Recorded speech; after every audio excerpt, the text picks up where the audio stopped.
Mtazamaji wa Stein TV, karibu sana katika mahojiano maalum. Mimi ni Amos Muzee, na kwa mara nyingine mwaka 2026 kwa mara ya kwanza tangu ahamie Chama cha Mapinduzi tumepata bahati ya kuwa na kada mtiifu. Tulizoea kumuita kada mtiifu wa Chama cha Demokrasia na Maendeleo, na ikumbuka kwamba alikuwa na wadhifa kule, alikuwa ni katibu wa Bavicha kanda ya Victoria, lakini leo story imebadilika kabisa.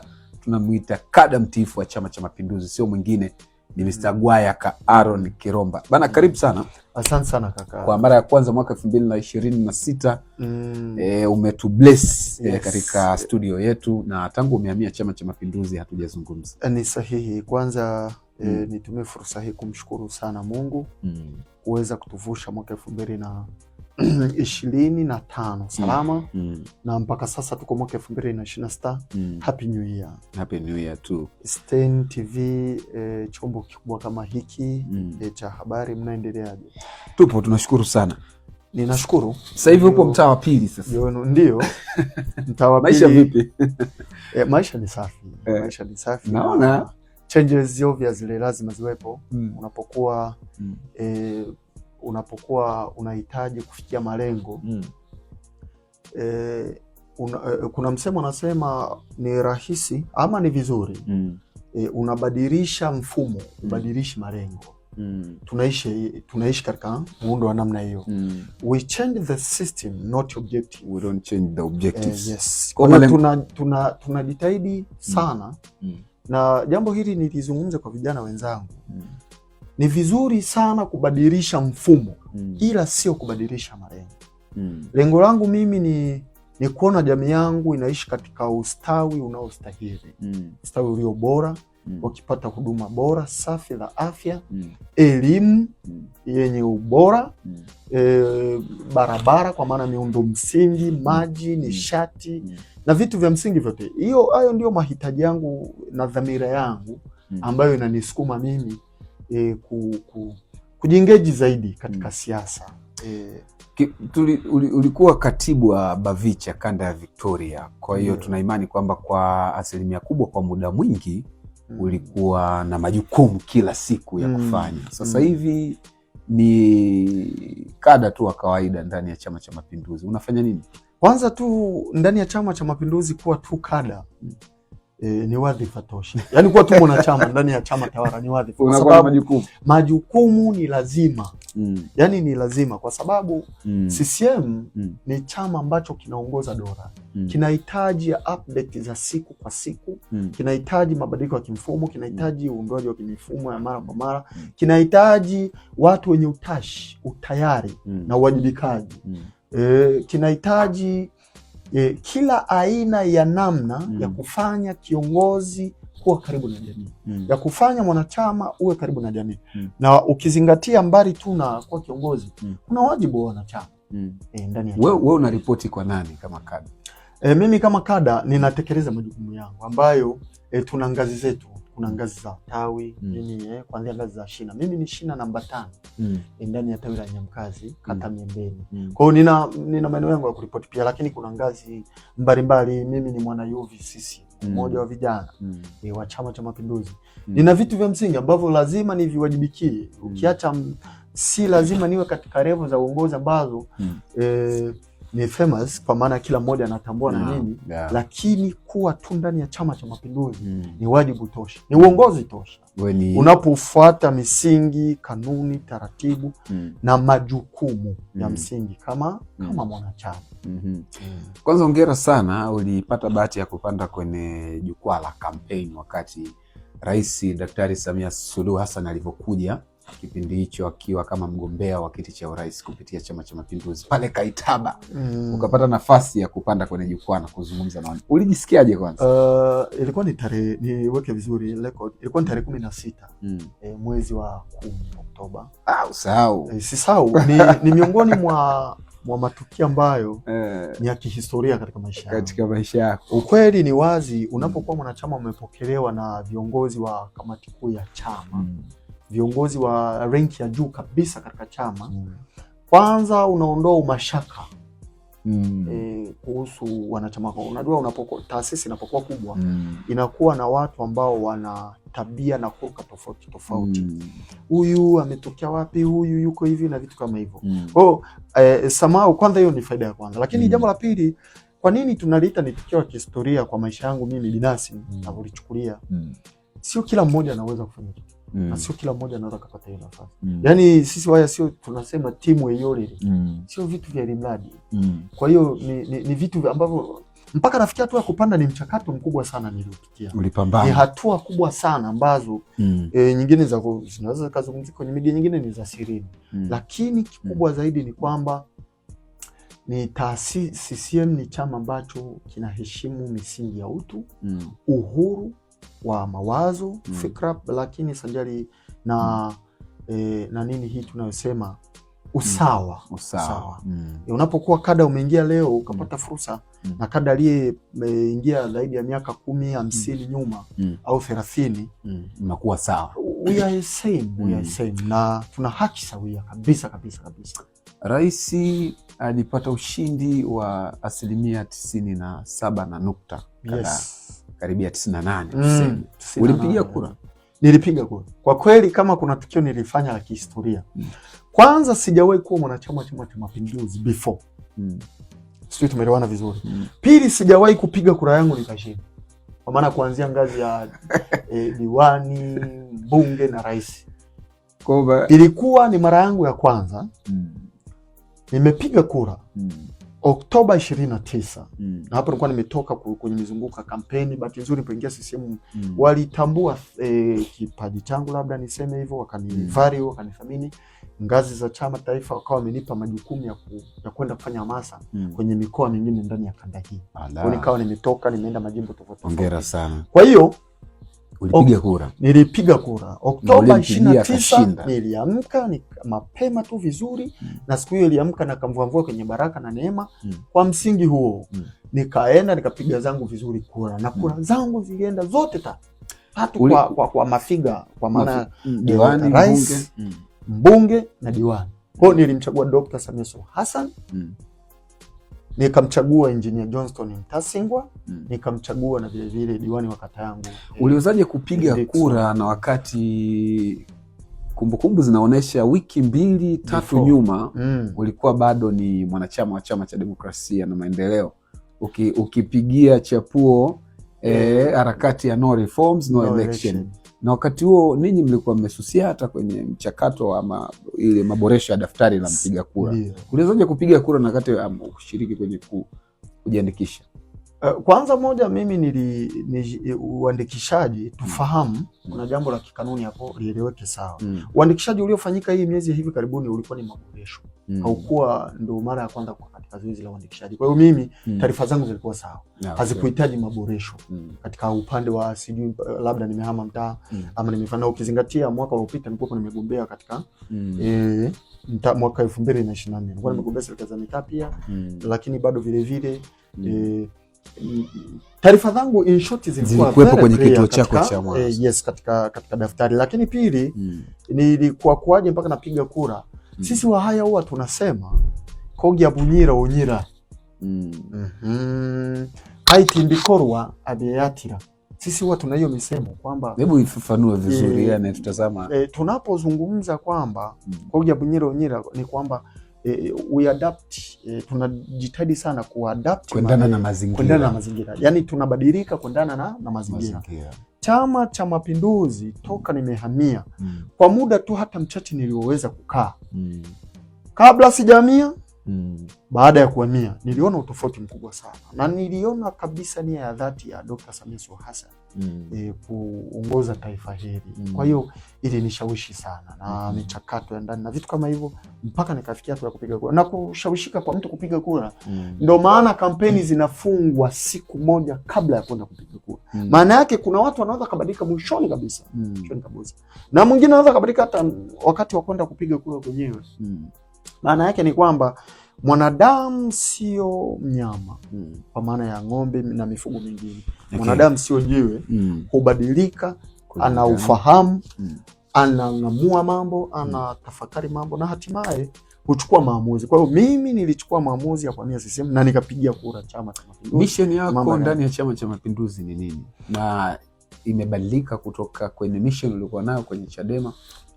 Mission yangu ndani ya Chama cha Mapinduzi, kwanza moja ni kuhakikisha ninatekeleza jukumu la msingi la kwanza la lengo la chama. Kwa nini CCM iko pale? Lengo la kwanza ni kushika dola. Kwa hiyo mimi kwa namna yote ile iwaje ni kuchagiza CCM kubaki madarakani. Ni kuhakikisha nimechagiza kwa kutumia ufahamu wangu, akili yangu, maarifa yangu, kipaji Mungu alichonijalia na namna vyovyote vile, hata ingekuwa tu muonekano ninaweza nikahakikisha nimechangia. Lengo langu ni kuchangia dhumuni la Chama cha Mapinduzi ubaki madarakani, inaendelea kustawisha. Lakini jambo la pili ni kuhakikisha madhaifu ama changamoto nilizokuwa nikiziona nikiwa nje ya Chama cha Mapinduzi ninajaribu kuzifanyia marekebisho, kwa maana kupitia vikao na shauri, kupitia baadhi ya maeneo mengine na shauri kwamba hapana. Lakini pia na wao wana mtizamo, anakuambia hapa ulivyokuwa ukiona ukiwa nje ni tofauti na ulivyokuwa umeona ulivyo ndani. Ndani pako hivyo. Kwa sasa unapaonaje wewe? Sasa hapo unaingia katika maamuzi sahihi baada ya kuwa umebalance hisia ukachanganya na akili. Unakuwa umebalance na umepata jawabu lilo sahihi. Kwa hiyo dhumuni la kwangu mimi na malengo ya kuwa ndani ya Chama cha Mapinduzi ni hayo mawili. Moja, kuhakikisha Chama cha Mapinduzi kinaendelea kuwa dola, kuongoza dola, kwa mimi binafsi kama mwanachama kutekeleza wajibu wangu, lakini vile vile kuhakikisha panakuwa na uhusiano mzuri kati ya viongozi, serikali na wananchi wenyewe. Mapokezi yalikuwaje kwanza? Kwa sababu sio kila mmoja anapata fursa ya kuketi na wakuu na wafalme, kwa sababu sikio umepanda kwenye jukwaa ukavalishwa kofia, ukavalishwa. Mapokezi baada ya hapo ilikuwaje? Hususan kwenye jumuiya ya vijana pako. Kwanza nianze na chama ili nimalizie na jumuiya. Ndani ya chama walipokea vizuri. Uzuri wa CCM ni chama ambacho ni ya kawaida. Kwa hiyo ndani ya chama nilipokelewa vizuri. Uliona niliweza kushirikishwa katika mikutano ya kampeni. Nilifanya kampeni nje ya mkoa wa Kagera, ndani ya mkoa wa Kagera, lakini vile vile ndani ya jimbo. Na nashukuru walinitumia nilivyokuwa pia nikilenga. Kwa hiyo mapokeo yako vizuri. Lakini pia ndani ya UVCCM na mshukuru kwanza mwenyekiti wa UVCCM mkoa ndugu Faris Burhani, kijana mwenzangu huyu. Tulikuwa tukipishana sana wakati niko upinzani sana. Lakini alikuwa ni miongoni mwa vijana ambao nimekuwepo nao kwa karibu na nini, amekuwa akinipa ushirikiano wa karibu hapa na pale. Kwa hiyo namshukuru pia kwa nafasi yake. Lakini pia hata kikao cha mwisho hapa walikuwa na baraza la vijana, akanialika. Hii ni tabia nzuri. Sifa mojawapo ya kiongozi sio kuogopa viongozi wenzako, sio kuogopa taswira ama watu wapya wanaoingia katika chama ama katika taasisi. Ni kuwa tayari kuwa challenge. Haijakuletea kuwa tayari challenge. Sasa nisiposema wilaya anakaa najitengenezea mazingira magumu kidogo. Yes, of course hata wilaya wamenipokea vizuri hivi sisi wilaya. Naenda nao vizuri chini ya kiongozi Jimmy Michael Nyamanza. Ni vijana ambao na ni kijana ambaye kidogo nimejaribu kuwepo naye kwa karibu pia. Hata wakati naenda kwenye majukumu yangu baadhi tulikuwa tukishauriana na vitu vidogo vidogo. Challenges hapa na pale huwa zikosi wakati mwingine. Hamjapata kutofautiana? Unajua sisi kwa huruka yetu sisi binadamu huwa tupendi mtu akanyage meza ambayo inakupa chakula.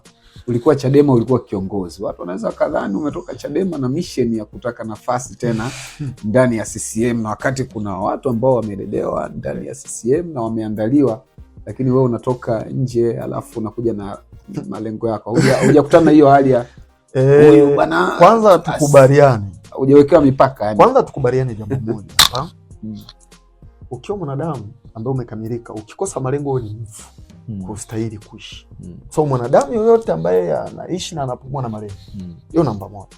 Namba mbili, challenge ya kuonekana naenda kuchukua vyeo. Mimi sijaenda CCM kutafuta vyeo. Nimeenda CCM kama nilivyotaja kuhakikisha malengo ya Chama cha Mapinduzi yanatimizwa. Dhamira ya Chama cha Mapinduzi, ilani ya Chama cha Mapinduzi iliyonishawishi inatekelezeka. Ni aibu sana nione ilani iliyonishawishi misingi ya katiba na miongozo ya Chama cha Mapinduzi iliyonishawishi mimi kujiunga na Chama cha Mapinduzi na kengeuka au haitekelezeki, alafu nabaki pale, itaonekana mimi na shida. Kwa hiyo kama nimeikubali. It means mimi ni sehemu mojawapo ya kuhakikisha inatekelezwa. Kuhakikisha inatekelezwa kupitia wajibu wangu mimi kama mwanachama na fursa nyingine ambazo zitakuwa zinajitokeza mbele yangu na nazipokea na kuzitendea kazi. Pili, kuhusu malengo ya kuwa kiongozi, muda ukifika, yamkini kama nimekusudiwa nitakuwa, kama nimekusudiwa kwa maana ya Mungu ameipanga, kwa sababu wakati mwingine haya mambo ya uongozi ni sio wakati mwingine, ndivyo ilivyo, Mungu ndio anapanga. Unaweza ukawa katika chama kwa muda mrefu, lakini mwisho wa siku ukakuta wewe unawajibika katika sehemu fulani, mwisho wako ni hapa, mwingine anakuja anaendeleza hapa, na ndivyo ilivyo uongozi ndani ya taasisi au organization yote. Leadership, it's just an inheritance. Ni kitu ambacho tunarithishana, tunapokezana. Leo kama ingekuwa hivyo basi tungekuwa na Nyerere angetutawala daima, ama viongozi wengine. Bahati nzuri tuna kitu tunaita kitaalamu stability of tenure. Tuna muda wa uongozi ukaa madarakani. Duration yetu sisi ndani ya Chama cha Mapinduzi ni almost 5 years. Even our constitution, katiba yetu ya Jamhuri ya Muungano wa Tanzania imetaja mihula pia ya uongozi. Kwa hiyo hii inakupa picha kwamba hatuna viongozi wa milele.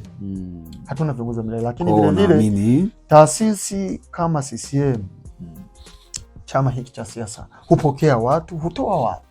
Kwa hiyo watu kuingia na wakapata fursa na wakawa viongozi ni jambo la kawaida. Ambaye hapendi huyu atakuwa na tatizo la kiakili, atakuwa na afya, ana changamoto. Hujakutana na situation ya kuwekea mipaka kwamba wewe ni mtu akuja, bado kuna maeneo upasi kufika? Ni wachache tu wanaoyasema hayo, ambao kimsingi mimi huwa wanisumbui watu hivyo, kwa sababu wa CCM ni watu wachache wa ndani ya Chama cha Mapinduzi, na ni wanachama wengine unakuta tu ni wanachama wana mbele wana nyuma, wanakuambia kwa maana naposema mbele wala nyuma sio kuwakashifu, ila katika msingi wa nafasi za nini. Hata angekuwepo kiongozi anasema kimwemwe hawezi kunitabia.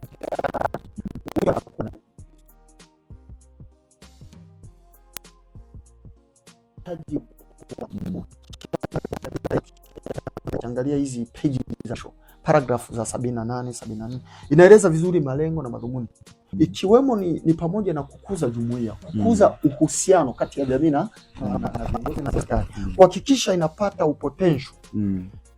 Aaron anastahili kustay mahala fulani, na akikaa mahala fulani anafanya kazi vizuri. Na kwa nini tusimtumie? Anaanza kuleta habari za alikuwa sehemu fulani, kwa hapana, hiyo haina nafasi. Lakini vile vile tunamwona Amosi, tunamwona Jimmy, tunamwona Faris, akikaa mahala fulani anafiti. Tuwe ni watu ambao ni positive. Tusiwe ni watu ambao tunatumia muda mwingi kwenye mambo ambayo hayana tusogeze. Suppose leo unapewa nafasi labda na viongozi wacha, wewe unadhani unafiti wapi kwenye zile kazi zao? Yaani kama leo ungekuwa inakuja hiyo fursa. Mimi kwa kweli sidhani kama ni sahihi kusema sana hivyo. Watasema sasa huyu analeta.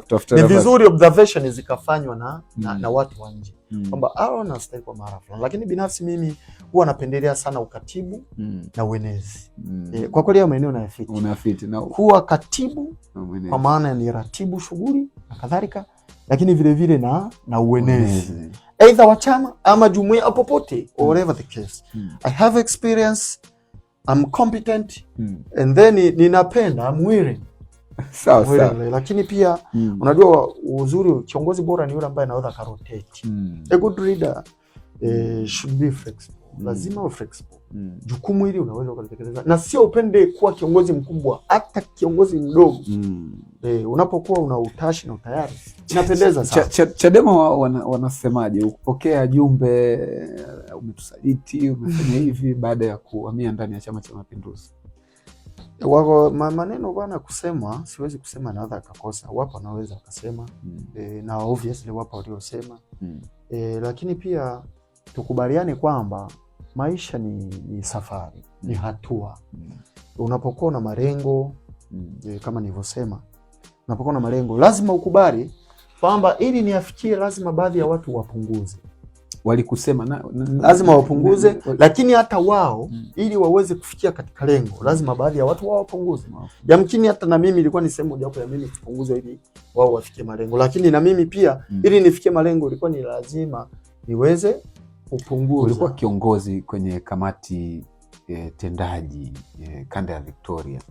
Ulipokea ujumbe wote kutoka kwa viongozi wakubwa kanda ya Victoria, lakini na wa kitaifa na hata ngazi ya mkoa? Kuna baadhi hata viongozi wa kitaifa pia na hasa baadhi ya vijana wenzangu walinipigia simu. Kama sasa nani kidogo na utani na nini. Obviously vijana wenye malengo wanajua. Hawezi wakakomplain sana. Hawezi wakakomplain sana kwa sababu wanajua sisi ni vijana, tunahitaji malengo yetu yatimizwe. Tunahitaji kufikia katika muktadha wa kile tunachokisema nchi ya ahadi. Nchi ya ahadi kwa msingi wa kwamba tulione taifa letu likipiga hatua, tulione taifa letu. Lakini pia msingi wangu wa kimalezi, maadili na nini na huruka niliyopo nayo mimi, sipendelei sana kucomplain zaidi kuliko kuwajibika. You need to be more responsible than more complainer. Kuna neno gani ambalo lilikuumiza katika jumbe ambazo umepokea kutoka Chadema ambalo huwezi kulisahau? Kwa kweli najua tu lazima utakuwa uliitwa majina. Jina gani ambalo nikiri kwamba halipo kwa sababu zifuatazo. Kisaikolojia kinini nilikuwa nimeshajiandaa kuyapokea. Yaani hata ningeitwa jina lolote, even hata ningevuliwa utu wangu kwa maana ya kudhalilishwa, nisingeona kuna shida kwa sababu kwanza nimeingia chama tawala. Nimeingia chama ambacho mwenyekiti wangu ni rais. Nimeingia katika chama ambacho mambo yake yako very strategically na ni applied, yanatumika na yanafanyiwa kazi. Kwa hiyo hata nikitoa mawazo yangu yanaenda katika mahara sahihi. Kuliko niwe na mawazo bora na thabiti alafu yanaishia hewani.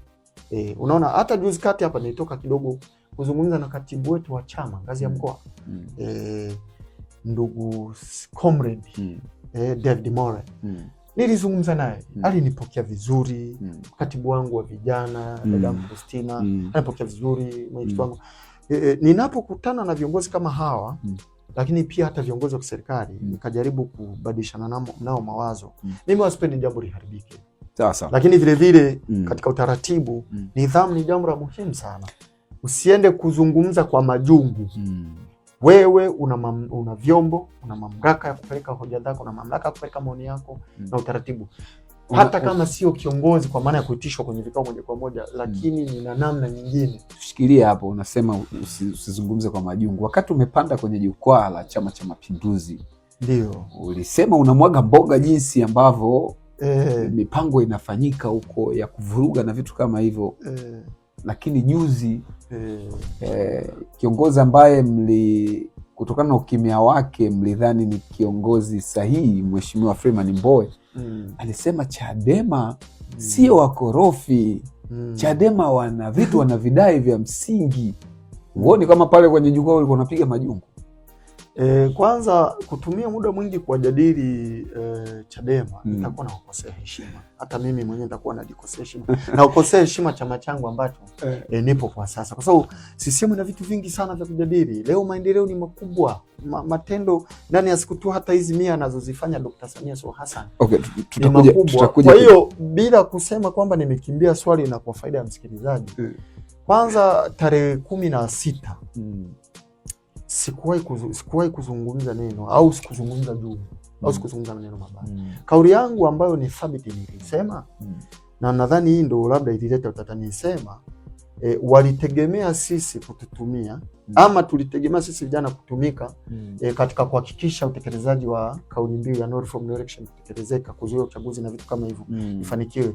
Na ni ukweli ambao uko wazi kwa kweli kwamba taasisi yoyote msingi wake wa kwanza utegemea rasilimali watu, a human resource, especially youth, vijana, kutegemewa zaidi. Hata CCM yenyewe leo, CCM ukiangalia asilimia kubwa sana ya mageuzi, mambo mengi yanayofanyika yanategemea vijana. Hata taifa letu la Tanzania, umeona juzi Dr. Samia Suluhu Hassan, mama asiyekuwa na ubaya na mtu, umeona amejitahidi sana kuona kwamba vijana wanahitaji nini. Kwa nini vijana wapo katika mazingira kama haya? Mambo kadha wa kadha yalimfikirisha, lakini pia mwisho wa siku kuna katengeneza wizara ya vijana. Na Joel Nanauka, waziri wetu vijana, unaona the way anavyojitahidi kupambanua na kuweka mambo yetu vijana. Kwa hiyo kuzungumza vile ni kwa minadhiri ya kuonyesha kwamba ni namna gani vijana ni potential. Ni muhimu katika taasisi kufanya majukumu yao na kutekeleza wajibu wao. Ni msimamo gani uliokuwepo nao ukiwa Chadema ambao unadhani hata kama niko CCM hii kwangu haliwezi kubadilika, hii ndicho ninachokiamini? Mimi napenda uwazi na ukweli na uwajibikaji, ni mambo ambayo napenda sana. Ukiwa hata kama nipo CCM, kuna baadhi ya vitu ambavyo naweza nikaona haviko sawa, sisiti kusema, ila najitahidi sana kubalance hisia zangu na nini, sasa nisionekane ninafanya harakati ndani ya chama changu kitu ambacho sio kizuri pia. Kwa hiyo ninashauri hapa ambapo nashaurika. Kwa hiyo ninapenda zaidi uwazi, uwajibikaji, lakini pia uongozi shirikishi. Unapenda uwajibikaji, accountability kwa matukio ambayo yametokea wewe kama kada wa Chama cha Mapinduzi, chama ambacho kinaunda serikali. Umezungumza nini kuhusiana na watu ambao walikuwa kwenye nafasi ambao kimsingi kwa mujibu wa utaratibu duniani kote ambako tunaona mambo yasipoenda sawa, mtu anayekuwa kwenye dhamana anaachia ngazi. Wewe umezungumza kama kada, umeshauri nini?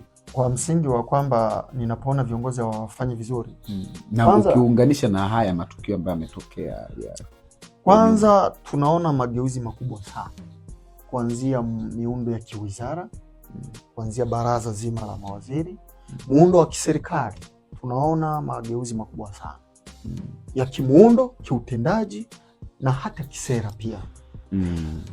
Unaiona CCM ya miaka kadhaa iliyopita na CCM kwa taswira ama image ya miaka ijayo, kwa CCM tofauti. Kwa nini ninapozungumza hii inagusia neno uwajibikaji? Unaona, kuanzia rais analigusia, anasema tunahitaji kuwajibika kwa speed na kuhakikisha tunakidhi matarajio ya kile ambacho Tanzania. Uwajibikaji unautafsiri mfano mdogo. Juzi ninakumbuka hapa mara ya mwisho rais ametoka kwa kumwapisha wakuu wa mikoa na viongozi wa teule. Alijaribu kugusia, akasema tunahitaji tupate viongozi wanaendana na kasi ya hitaji la wananchi, kukidhi matamanio. Haina maana kwamba walioondoka walikuwa ndani na kasi ama na uwezo, ila kuna efficiency fulani ambayo bado rais anaitafuta. Hata tunaangalia mabadiliko ya kiwizara, aliomaliza nao Ungwe, baadhi wengine wakurudi, wengine wamerudi. Hii inakupa picha kwamba anahitaji kuona nia na mageuzi yanafanyika. Kwa hiyo uwajibikaji haupimwi kwa msingi wa matazamio tu ya viongozi kuvaa vizuri, kupendeza, kuzunguka, kufanya ziara pana. Yanatizamiwa what you deliver. Jamii inapata nini kupitia wewe kuwa kiongozi?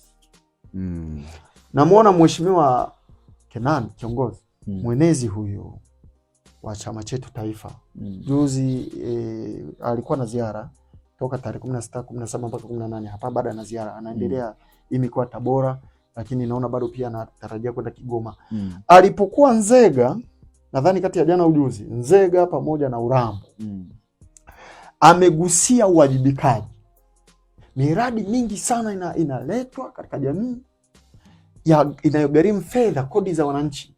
Usimamizi, management inakuwa weak, inakuwa poor. Sasa hii inaletelezea ama inapelekea kujenga chuki kati ya wananchi na serikali inayoongoza. Inajenga chuki kati ya chama kinachoongoza na wananchi.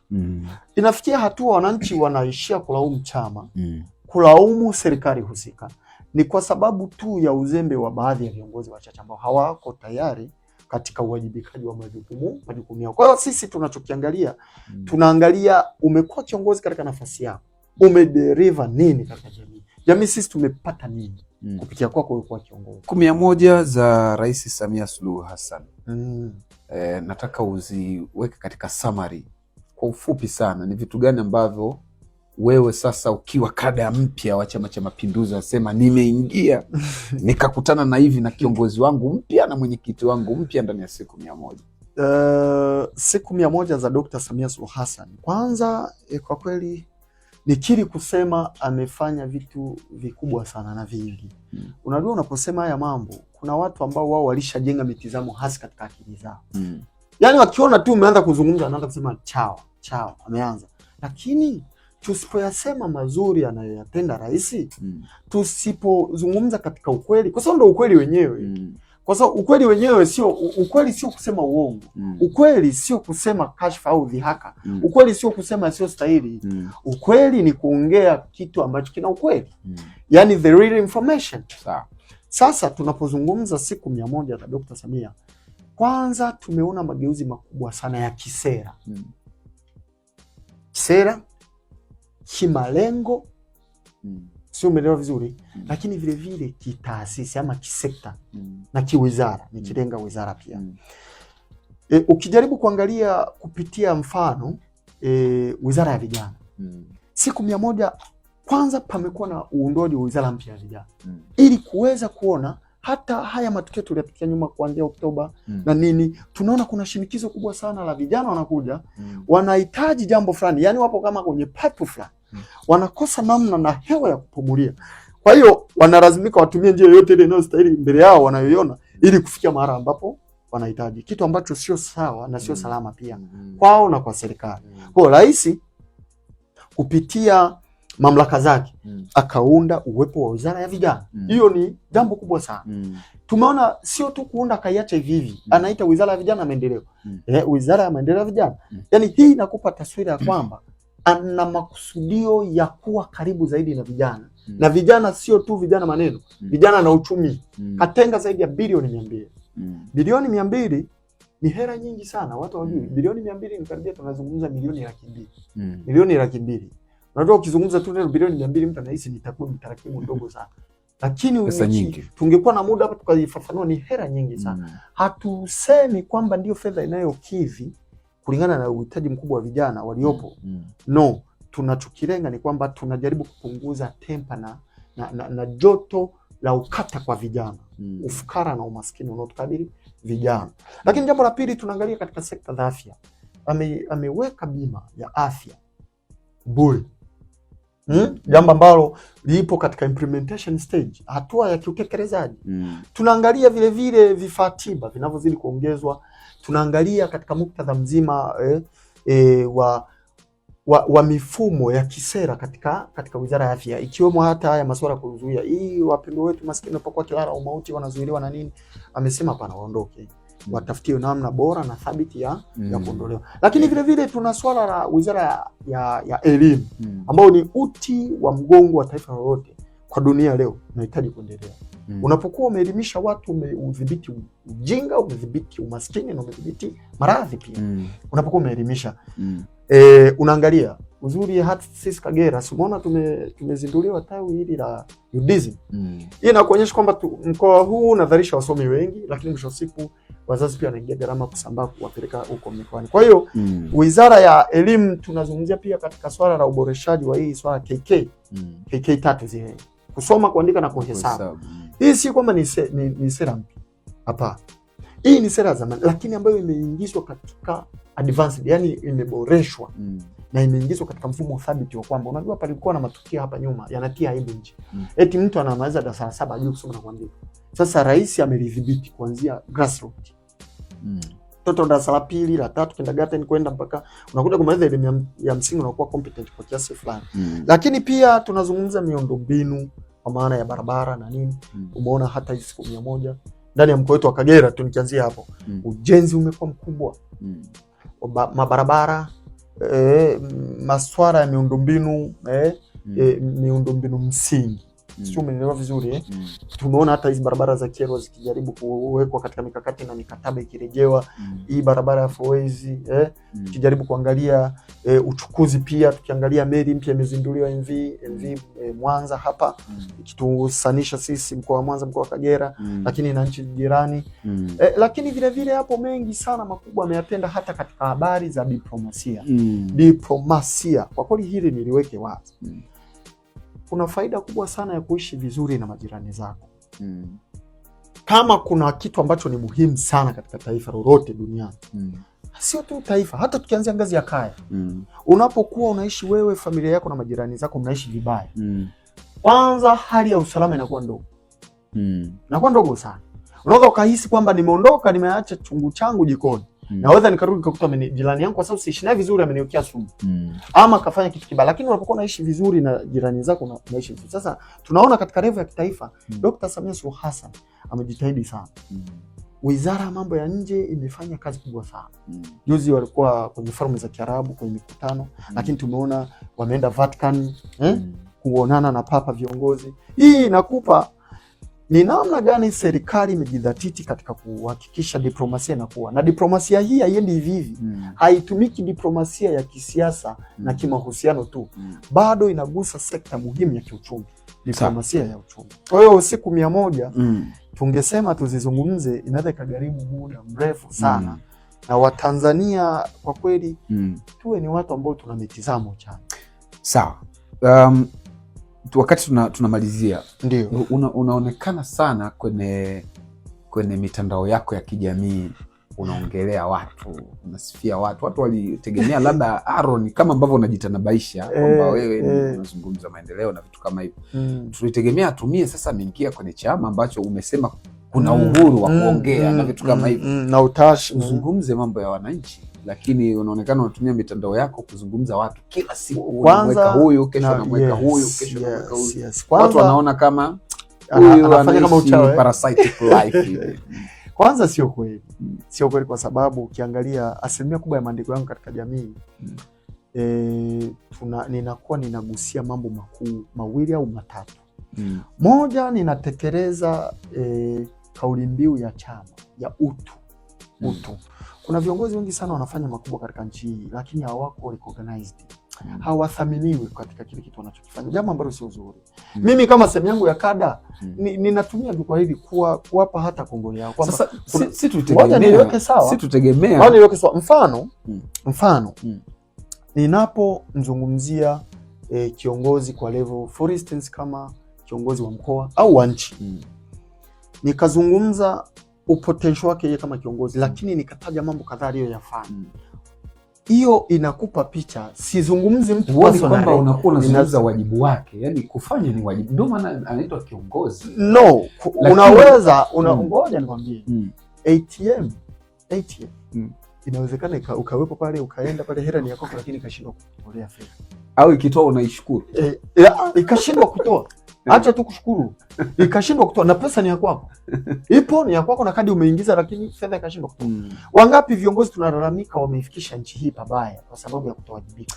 Lakini kwa hiyo kwa msingi huo ni kwamba tunajikita katika mazingira kwamba tunapowazungumzia viongozi wetu tusishie tu kuwazungumzia katika mtizamo hasi. Nimewazungumza viongozi hao kwa mtizamo hasi mara nyingi sana kuliko hata hivi leo. Unajua mfano wakati nilipokuwa simenihoji hilo swali. Nilipokuwa nilikuwa nikitumia muda mwingi sana kuwazungumza jinsi wanavyotuongoza vibaya na namna walivyokuwa kitenda mambo yaliyokuwa hayastahili. Leo pamekuwa na mabadiliko ya kiviongozi, ya kimuundo na vitu kama hivyo. Kwa nini sizungumze mazuri ninayoona wakiyatenda? Lakini pia ufahamike, mimi sizungumzi personal. Sizungumzi mtu personal. Nazungumza mtu with the status kwa cheo chake na majukumu yake anavyo. Mfano ukimzungumza mwenezi wa chama taifa, nikizungumza Dr. Samia Suluhu Hassan. Unadhani ukizungumza hivyo inasaidia nini?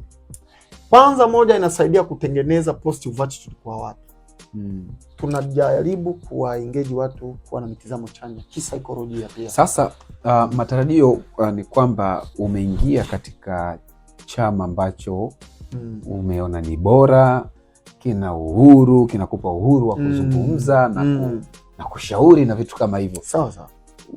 Watu walitegemea labda jamii na changamoto nyingi. Sasa utumie majukwaa yako kuwaonesha viongozi wako kwamba Kashai kuna changamoto kuna matundu ya choo hamna, kuna hiki hamna. Kwanza ni vizuri ninapokuwa ninazungumza mara nyingi sana jumbe zangu nyingi nazoziandika nazihariri kwa umakini, na huwa sisifu kama watu wanavyobeba katika taswira hiyo. Huwa nalizungumza pia kwa kudokeza na kudirect changamoto zinazoifesi jamii. Sio umeelewa vizuri? Changamoto inayozikabili jamii. Mfano, andiko la mwisho nadhani niliandika jana ilikuwa linahusiana na kiongozi ambaye ni mwenezi wetu wa chama taifa. Siupo Urambo. Siupo Urambo. Nikazungumza kwamba mwenezi huyu anatekeleza majukumu yake ya kiuchumi vizuri.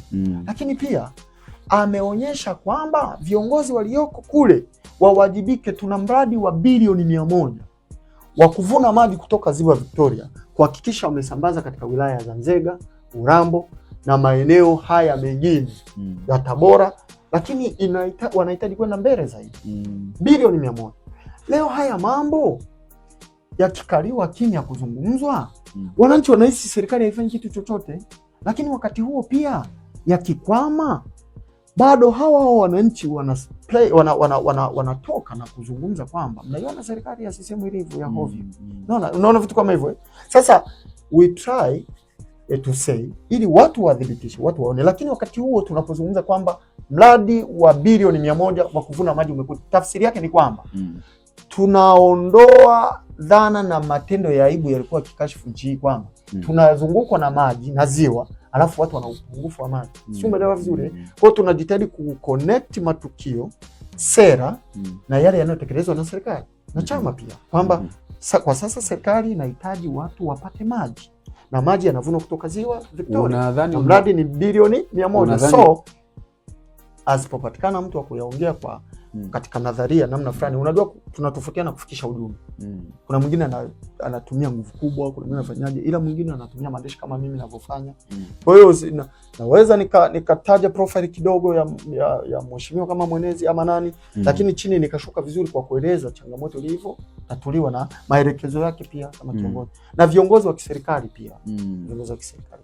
Kwa hiyo iko hivyo. Kwa kumalizia kwa ufupi sana. Kwako wewe kipi kinapaswa kukaa juu ya kingine, chama au taifa? Tufahamu kabla ya kulijibu vizuri, tuelewe muundo wa kiserikali, muundo wa serikali yetu vipi. Muundo wa serikali yetu ya Jamhuri ya Muungano wa Tanzania. Ukisoma ibara ya 8, ibara ndogo ya kwanza, inaeleza kwamba Jamhuri ya Muungano wa Tanzania ni nchi ya kidemokrasia ya mfumo wa vyama vingi. Hivyo ibara ndogo ya kwanza kipengele A inasema mamlaka ya uundwaji wa serikali yatatoka kwa nani? Kwa wananchi. Na wananchi hao sio kila mmoja anaenda naamua kuweka mamlaka yake. Wanapitia vyama. Kwa hiyo chama ndio kinachoiunda serikali. Sio, unaelewa vizuri? Kwa msingi huo, chama kinawajibika kuiunda serikali na serikali inawajibika kwa wananchi. Sio, unaelewa vizuri? Kwa hiyo kuna connection ya namna hiyo. Na kwa sababu msingi wa kuongoza nchi ni kupitia demokrasia na ni vyama ambavyo tayari utaratibu upo. Ndio maana umeona sio kwamba kila mwananchi alikuwa na ilani yake, ila ni kila chama kilikuwa kina ilani ya. Sasa ilani iliyopita ni ya Chama cha Mapinduzi. Chama cha Mapinduzi ndio kinaenda kuielekeza serikali ifanye nini kulingana na ilani. Sio, unaelewa vizuri?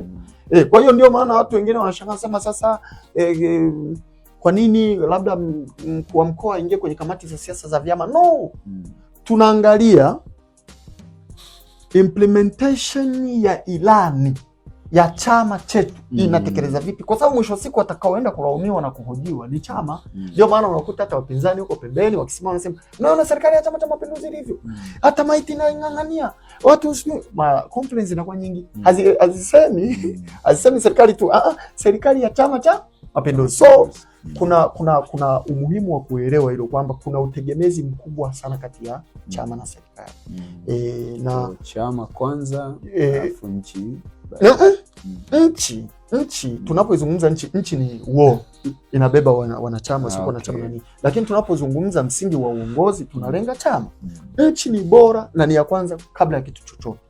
Lakini nchi ili iweze kuendeshwa vizuri na kufanya vizuri, lazima iwe na mifumo yake ya kiutawala ambayo kimsingi ni vyama. Kwa kumalizia, swali la mwisho kabisa, bado nchi ukiwasikia viongozi wengi bado wanazungumza ishu ya maridhiano, kwamba kuna jambo bado halijakaa sawa sawa.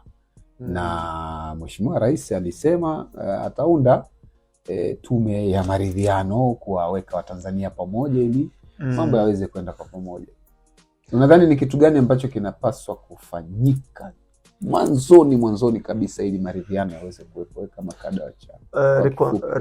Reconciliation katika 4 Rs, zile 4 Rs, rebuilding, reconciliation, reforms and na nini nyingine hii resilience. Ustahimilivu. Approach aliyotumia Mheshimiwa Rais ni approach sahihi kabisa. Ni ngumu sana kupiga hatua, kukimbia zaidi mbele kama kwako unahisi kuna mambo hayajakaa sawa.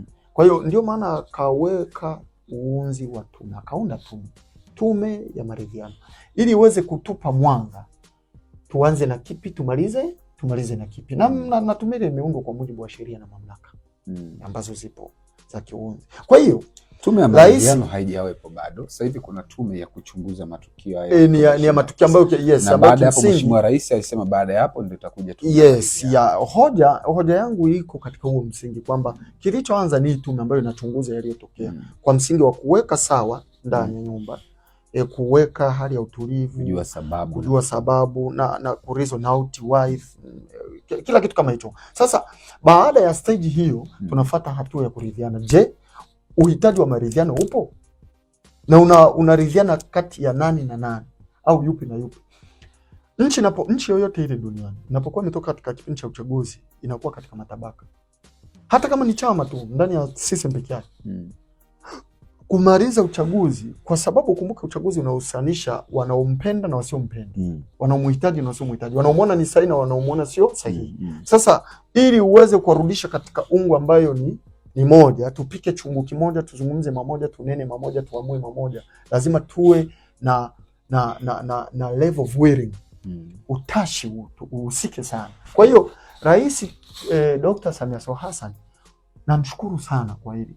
Ameliona kwa jicho. Anapaswa kuanza na nini tuseme? Ndio maana gani ile tume ya maridhiano inapoundwa ianze na nini? Yaani sio anahitaji kwanza. Alishaanza kitendo cha kuunda tume ya kwenda kuchunguza matukio yaliyofanyika Oktoba na mambo mengine.